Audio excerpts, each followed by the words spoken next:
tired of being retired. Somebody is chopping people up at the ankles. The game is afoot. I'm back for one last job. After surviving a plane crash, reconciling with my partner, defeating my nemesis, and finding my missing hat, I've reached a happy ending. Reunited with my estranged wife and daughter, and settled down. But I've got an itch that needs scratching. So, I'm starting from scratch. Beginning from the bottom up. Like this corpse, I've debooted. Every evening at midnight, another body is found with strange markings nearby, like some sort of ritual. The victims are all extremely wealthy and wearing super expensive clothing, like some sort of rich wool. I'm left to dust, but I can't find any prints. I need to figure out the pattern and get ahead of the murderer. Cut them off at the pass, before they cut me off at the knife. The city's elite are throwing a ball this very night. I put on my fancy crown and go.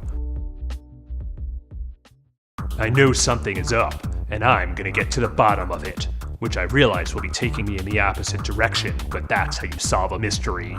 After hours of dancing, I haven't had any luck. It's almost 12 o'clock. I'm waiting for the other shoe to drop. Time is running out.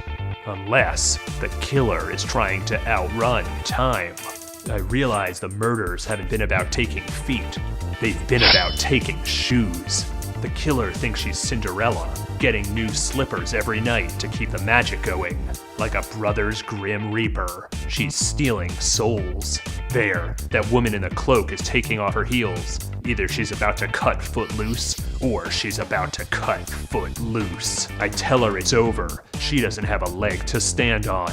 I give chase. She takes chase and runs with it. We go from ballroom to ballroom.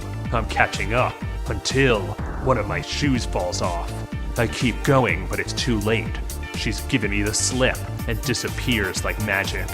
I'm left in the dust, but this time I find some prints. His guards grab a woman who is trying to leave. They give her the slip, and sure enough, the shoe fits. Bippity boppity boot. She says she has to do this. She's been poor ever since her mom and pop store was replaced by a stepmom and pop store. This unfair retail is an unfairy tale.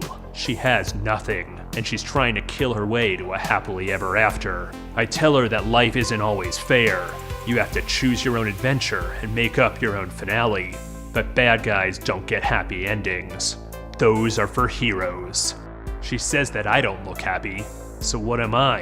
A good guy or a bad guy? Does the glass slipper fit my foot? I tell her no. I'm a gumshoe. The guards take her away and I'm alone again. It's after midnight, but my story is still going for some reason. Maybe I can recapture the magic, or maybe my tale should have ended years ago. It's like they say. You either die a hero, or you live long enough to see yourself be brought back from cancellation in an overhyped, inevitably disappointing revival that makes people wish you hadn't returned, instead of tarnishing your legacy and relying too heavily on callbacks to your glory days. No, you can't risk it. The longer you wait to return, the higher the stakes.